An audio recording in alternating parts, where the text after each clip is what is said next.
We successfully laid the foundation and the building blocks of a healthy, happy, and long-lasting relationship. And this foundation and building blocks are what leads to balance. Let's be honest, a foundation and the building blocks are not a complete building. It is called the skeleton. Almost all relationships that have successfully laid the foundation and building blocks can boast of a 70% success rate. But that is not enough.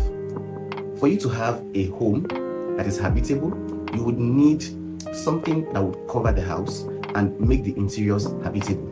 And this is where the finishing and the furnishing comes in.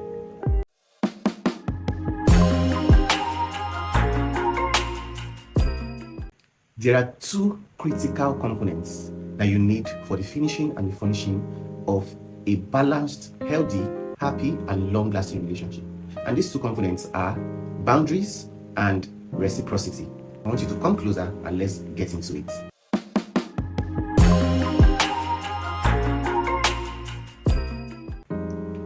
Boundaries, the windows and doors of balanced relationships. Let's assume for a minute that you've ever used a bathroom or a toilet that had a bad door that wouldn't lock. No matter how confident, nice, and self-assured you are, whenever you are in that bedroom, you will feel exposed. And let's say that somebody else was pressed and needed to use the bedroom in a hurry. When you hear footsteps coming along, you need to start singing or coughing just to let people know that you're in there and you don't want to be exposed. That is why doors are important. That is why windows are important. Now, they don't completely shut people out. Rather, they let people know that you are either busy or you need privacy to do things that are personal. When people that you are in relationship with, such as your family, your friends, lovers, people in an association or an organization come around, the door is opened to let them in. And the window is open to let fresh air in. While they are doing their business, they are in there in your personal space, doing what they need to do. And as soon as they are done with what they need to do, you open the door again to let them out. Now, your life cannot be perpetually opened to everybody to see what is going on. You have no boundaries, there's no personal space, there's no privacy, and people come into your life anytime that they want. That is not how a relationship should work. People should be able to respect your personal space and also respect your privacy. Think about this for a minute. Let's say you live in Lagos, and you know how Lagos is, and your house does not have a door. Every day you go out, you buy electronics, you bring to your house expensive things, freezers, TVs, ACs and all of that. They are all in your house. But your house still doesn't have a door. And then you go out one day, and by the time you're coming back, you realize that, what's going on? There seems to be nothing in my house again. I can assure you for a fact, if truly you're living in Lagos without a door in your house, you would get home one day and you realize that every valuable thing that you have has been carted away. That is what it means when we say boundaries are doors. The boundaries tell you, this is how far you can come. Don't cross this line. If you have a boss or a friend that calls you at every hour, 10 p.m., 12 a.m., 3 a.m., and you always pick up the call, you are telling this person that you have zero boundaries. And you would find out that they would always call you at odd hours because they realize that, of course, you have nothing else to do with your life. You don't want to sleep, you don't want to rest, you don't want to regain your energy, so they can call you at any time. And when you complain, they will remind you that you are the same person that actually picked up the call. I've seen people like this.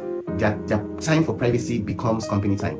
Their time to be with family becomes the time they are resolving problems that they don't even know anything about. What do you do next time when your boss or a friend calls you past 10? You don't pick up the call. And the next day, the first thing you're supposed to do is to correct the notion that your private time is for grabs. You tell them, don't call me anything after 7 p.m. except it is an emergency. And this also goes for people who just come to your house at any time of the day. Imagine somebody knocking at your door at 2 a.m. and tell you, sorry, I just want to borrow garri from you. I know you have salt in the kitchen. Can you help me with salt? By 2 a.m. And that is because the first time they did it, you open the door. The second time they did it, you open the door. The third time, you still open the door. So they feel, okay, of course, this person doesn't sleep. You can go and knock at the door at any time. But if you do a correction after the first time, say, please, should you need anything from me? Once it is past 7, I want to have this time with my family. Or once it is past 7, I will be sleeping. Or once it is past 7, I will be working. They would know that you have something important to do with your life and with your time. I had a cousin who started dating when she got into the university. And as at that time, the only chance they had to talk was in the evenings. So when she returned from school, because she and the person she was dating were living in the same area, he would call her up by past 9 and say, come to my house. And of course, because she was in love, she would get up and go. She'd get to his house, clean his house, cook for him, wash his clothes, and then she would return home around 12 p.m., a.m. in the morning, or 1 a.m. in the morning. And because she lived alone, he would escort her back to her house. This kept on going for about a month, and it started affecting her sleep, started affecting her life. And the worst part of it was that people now realized that she was coming home late, and they soon started telling her parents. It became a challenge. And one day she realized that, okay, I should have boundaries in my life. And then she told him, you can't call me to come to your house again at 9 p.m. I would prefer if you called me during the day. I am not a vigilante, and I can't always be in your house that late. People need to see us together. We need to go to places together. We need to go for hangouts. We need to go for outings. And when she did that, the guy got upset. And she was like, but my request is fair. I don't want you to mess with my sleep or my routines, and I don't want to have a bad reputation. But he was so unkind. He lashed out at her. He rained insults on her. And that was the moment she realized that she was being used. She wasn't actually in a relationship that had good boundaries, that had good foundation, that was balanced. When the guy finished talking to her and washing her down, she kept quiet and told him goodbye. And that was the end of that relationship. The relationship ended, but that was the day she got her peace back. She was able to sleep well. She was looking way better after a few months. Some people think boundaries are harsh. Boundaries are not. Boundaries are tests. People who value you will respect your boundaries. But people who want to use, misuse, and abuse you will not respect your boundaries. And this is what will separate you from unhealthy relationships and place you in healthy relationships. I once had a friend who relocated to Canada. And when she first got there, because of the different time zone, she was finding it difficult to sleep and rest because of all the meetings that she was attending online. She worked virtually. So one evening, the supervisor she had at that time asked her that, do you have anything that is bothering you that we can actually help you with? And she told them that she's having a challenge resting, because when she wants to rest, that is when they want to do a meeting call. That was it possible for the meetings to be within working hours? It was a strange request. Nobody had ever made such requests to the supervisor before. And he was like, okay, your feedback is taken, we'll get back to you. She was thinking probably they'll let her go, or they'll give a bad recommendation to her. But surprisingly, the following week, a mail was sent out to everybody in that department telling them that there will be no more meetings after work hours. It was a total game changer. She now had time for herself, she had time for her family, and everything she needed to do in Canada was now streamlined. She didn't have to rush home from the market, or have to stay awake and tell the kids, don't come to my room. She now had time for her family, had time for herself, and those boundaries helped to improve the relationship that she had in her office space. Listen guys, if the boundaries pepper them, let them be their day.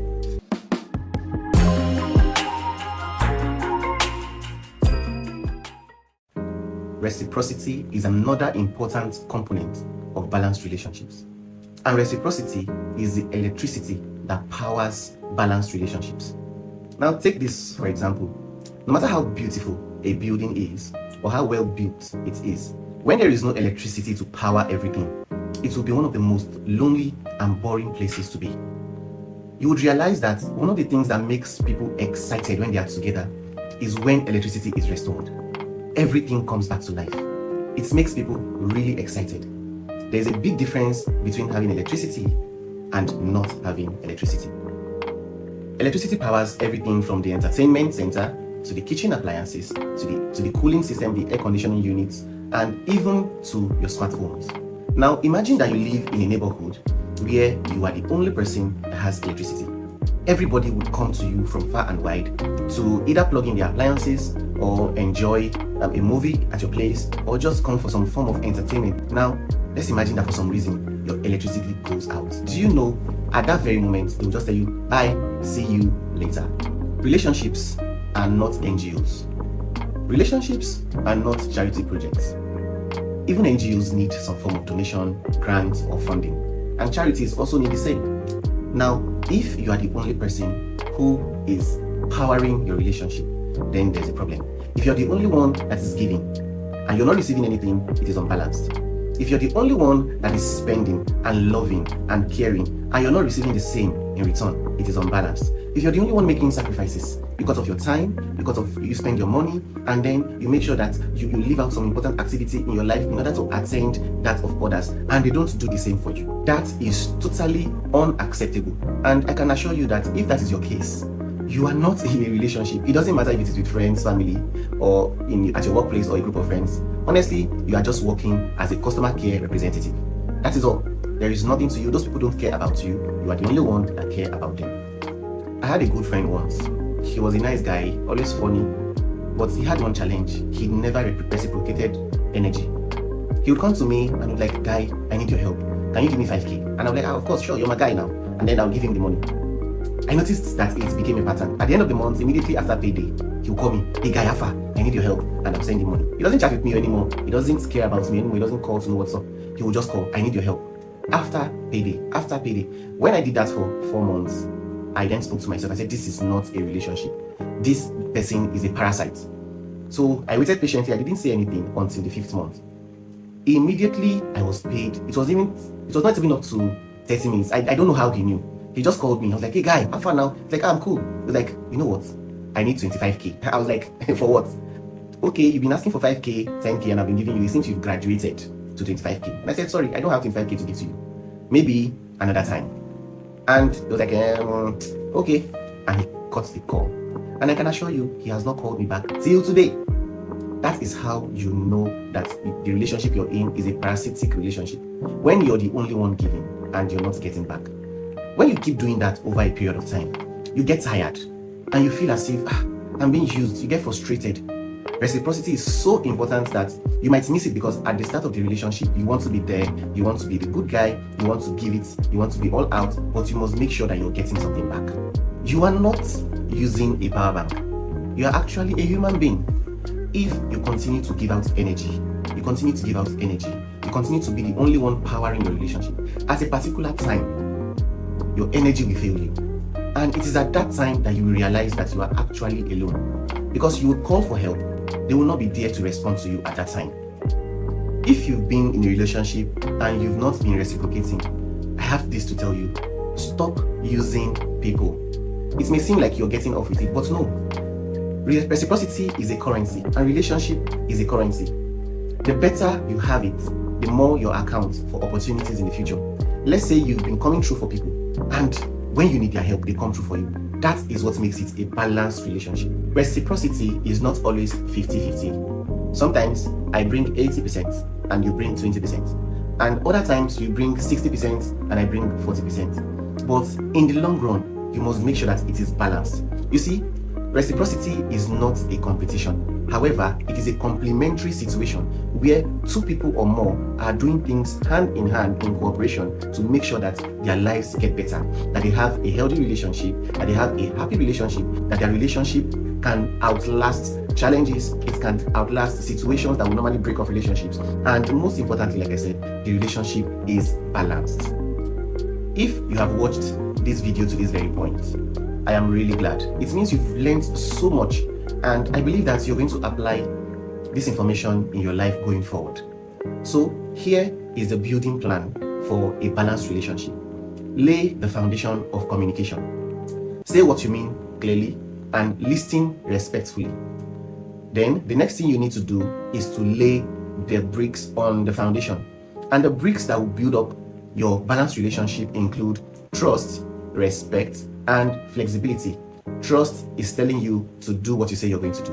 Respect is making sure that you see and treat people as human beings. And flexibility is all about making sure that you can compromise, you can bend, and you can adapt to situations, even if your relationship is experiencing life. Finally, your balanced relationship needs a roofing and it needs doors and furnishing. And these doors and furnishing are represented by boundaries and reciprocity. Now, boundaries and reciprocity are very key. Boundaries tells people this is how far you can come. I need my privacy. I need my personal space. And reciprocity tells you that you're not the only one that is powering the relationship. Everybody is putting in their quota. As you put in 20%, another person is putting 80%. As you put in 50%, another person is putting 50%. Making sure that the relationship, at the end of all things, is healthy. At the end of all things, it is happy. And at the end of all things, it is long lasting. When your relationship is that way, it is balanced. Here is my assignment for you. This week, check your connections, check your relationships, your friends, your family, your colleagues, your association, and see, am I communicating properly? Am I trustworthy? Am I respectful? Am I flexible? Do I create the appropriate boundaries? And am I reciprocating? If the answer to any of this is no, that means you have work to do. And if you know anyone in your circle that needs this, then don't just subscribe to this video or like. Make sure you share this video to them so that they can come see what it takes to build a balanced relationship. Thank you, and see you in the next video.